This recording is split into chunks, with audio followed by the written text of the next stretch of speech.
Apakah sobat yakin bahwa pemikiran seorang Rocky Gerung, Bivitri Susanti, Amin Rais, Refli Harun, dan yang lain-lain adalah pemikiran yang boleh dikatakan memuncaki kecerdasan dari warga Indonesia? Kita akan lihat, kita akan uji berdasarkan perspektif teori, entitas, dan inkrementalis. Selamat datang di Bukan Ahli Filsafat.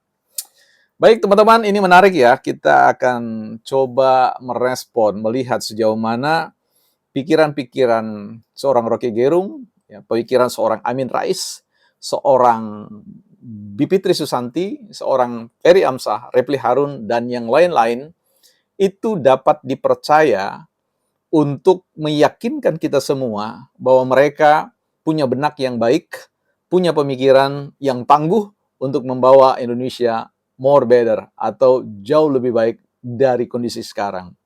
Mengapa ini penting untuk kita ajukan? Karena kita lihat panggung politik kita hari ini, sampai detik ini, selalu berpikir bagaimana ingin mengejar Jokowi dan terahnya, menghabisi mereka dalam artian melenyapkan dalam sejarah Indonesia, bahkan memberikan label negatif terkait dengan terah Jokowi. Dan menganggap bahwa Indonesia ini akan jauh lebih baik kalau mendengarkan rekomendasi-rekomendasi atau saran-saran, analisis-analisis yang mereka sampaikan. Nah, saya sedang meminjam perspektif teori tentang inkrementalis dan teori entitas dari buku Self Theories. Teman-teman bisa baca ya, bisa beli di mana nih? Ini diterbitkan oleh komunitas baca ya. Saya kira di Gramedia banyak ya, di Shopee dan sebagainya. Ini bukunya, teman-teman bisa cek apa yang saya lihat dan mari kita sama-sama uji itu bersama. Di halaman 103 tentang poin 9, apa sebabnya EQ, apakah itu penting. Diskusi kita akan kita mulai dengan apa yang disebut dengan sebuah temuan ya. Beberapa tahun lalu saya pernah membaca tentang seorang saintis, seorang ilmuwan yang sangat terkenal yang beberapa tahun setelah mendapatkan Nobel mengetahui skor IQ-nya. Entah bagaimana dia mendapatkan buku catatan sekolahnya dan di sana tercantum IQ-nya dan ini mengagetkan dia. Ya, kalau saja waktu itu dia tahu bahwa IQ-nya nilainya sekian-sekian, saya sangat yakin bahwa ia tidak akan mencapai capaian-capaian spektakuler sehingga ia diganjar dengan hadiah Nobel. Ya.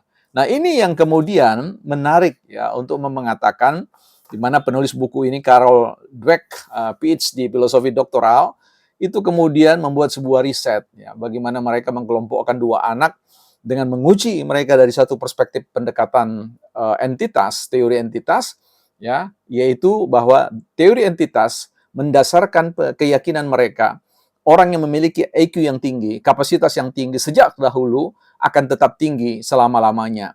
Sementara teori inkrementalis itu dengan mengejutkan menghadirkan sebuah temuan bahwa mereka yang dulu skornya rendah itu tidak permanen ya, IQ itu tidak permanen ketika dihadirkan pendekatan-pendekatan effort yang luar biasa dengan ketekunan dan sebagainya, sehingga ya kondisi IQ yang rendah atau kapasitas yang rendah dulunya itu tidak mengikat ya kesimpulan bahwa dia akan tetap selama-lamanya seperti itu. Meminjam dua pendekatan ini, teman-teman, yang menarik adalah kita melihat bahwa seringkali para pemikir-pemikir, para pengamat-pengamat, akademisi-akademisi, profesor selalu berpikir bahwa status keprofesoran, status guru besar, status orang yang cerdas itu adalah situasi yang permanen. Dan tentu mungkin beliau ada pada posisi kelompok yang menganut tentang teori entitas bahwa keprofesoran itu adalah suatu jaminan bahwa ia pernah mengajar ya walaupun dengan tanpa gelar master dan doktor bisa mengajar S1, S2, S3 di sebuah universitas yang ternama dan itu akan memberikan sebuah ya jaminan garansi bahwa ia akan tetap secerdas yang dahulu dan seterusnya ya bahwa ia pernah mengetuai sebuah lembaga riset hukum bahwa dengan demikian bahwa ia adalah orang yang ya begitu. Ini adalah sebuah sesat pikir, fallacy ya. Nah, dalam konteks ini juga kita harus mengatakan bahwa jangan berpikir orang yang tidak memiliki gelar, orang yang tidak pernah bersekolah, orang yang bukan dosen, itu sama sekali adalah orang yang tidak akan cerdas. Itu adalah sebuah sesat pikir juga. Sehingga kita bisa meyakinkan berdasarkan teori ini, teori inkrementalis, bahwa setiap orang yang dulunya Anda jumpai adalah pribadi yang biasa, hari ini Anda mungkin akan berjumpa dengan sosok yang luar biasa atau raksasa yang telah berhasil membangunkan raksasa yang sedang tertidur di dalam dirinya. Jadi sekali lagi perbincangan-perbincangan kita di ruang publik ini harusnya mengedepankan sebuah keyakinan kita bisa saja mengalami apa yang disebut dengan kemunduran dalam berpikir kritis, kemunduran dalam berpikir yang menunjukkan tingkat presisi yang baik. Kita pernah bicara tentang persoalan teori Gaiden dalam konteks kurva, titik optimal, bahwa ketika orang berada pada suatu keyakinan maksimal dan tidak ada atau tidak dibarengi dengan usaha-usaha yang tekun, bisa jadi terjadi apa yang degradasi atau penurunan kemampuan berpikir dan seterusnya. Dan hal ini terjadi atau kita lihat bagaimana seperti penampilan kehadiran Rocky Gerung dalam berbagai macam perdebatan-perdebatan mengindikasikan bahwa ada satu keyakinan yang ingin disebarluaskan kepada publik, bahwa seorang Rocky Gerung itu akan cerdas selamanya. Seorang Rocky Gerung yang dengan pengalaman empirisnya menjadi seorang tenaga pengajar di salah satu universitas terbesar di Indonesia, itu akan menjadi orang yang tetap smart sepanjang masa. Itu adalah satu keyakinan dari orang-orang yang menganut teori entitas. Tetapi bagi orang-orang yang menganut tentang teori inkrementalis, mereka sangat yakin bahwa suatu kecerdasan itu selalu menuntut sebuah perlakuan-perlakuan untuk terus-menerus ditumbuhkan.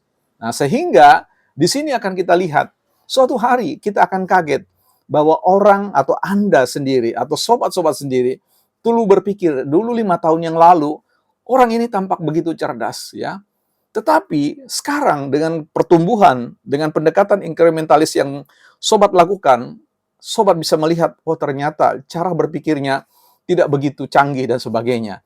Itulah yang terjadi. Orang-orang yang dengan pendekatan teori inkrementalis itu bisa melihat bahwa orang-orang yang dulunya punya nama, itu sebenarnya hanya tinggal nama.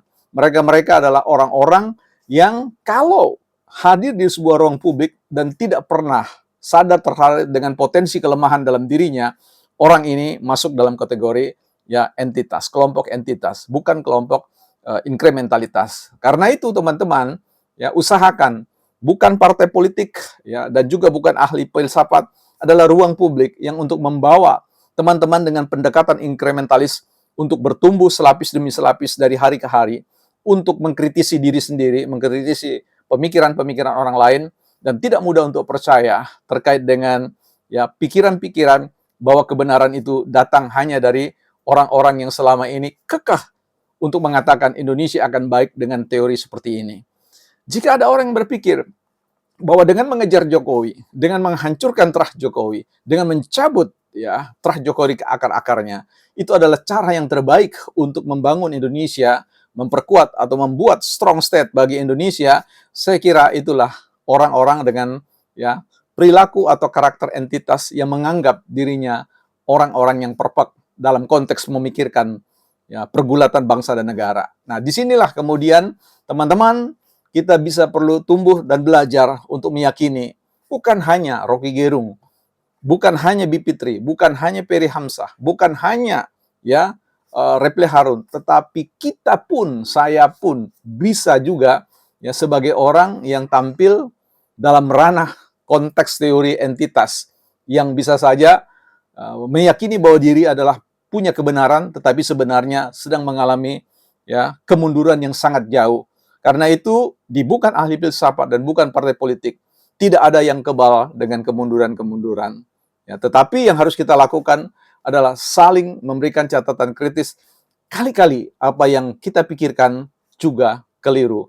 Karena itu dalam diskusi-diskusi kita bersama di ruang publik ini, teman-teman, saya tidak menghadirkan bahwa pemikiran-pemikiran yang saya sampaikan itu adalah pemikiran-pemikiran yang terbaik, tapi hanya menjadi semacam trigger atau sketsa untuk kita belajar memberikan, mengayakan gambar-gambar pemikiran kita agar supaya dari hari ke hari jauh lebih baik hati-hati ketika kita memandang jalan membangun sebuah kehidupan yang beradab bagi bangsa dan negara ini adalah jalan seperti yang dipikirkan oleh Rocky Gerung dan yang lain-lain. Bisa jadi itu adalah jalan kemunduran bagi bangsa dan negara kita. Apakah ini benar atau tidak? Teman-teman silakan mengujinya. Bukan ahli filsafat.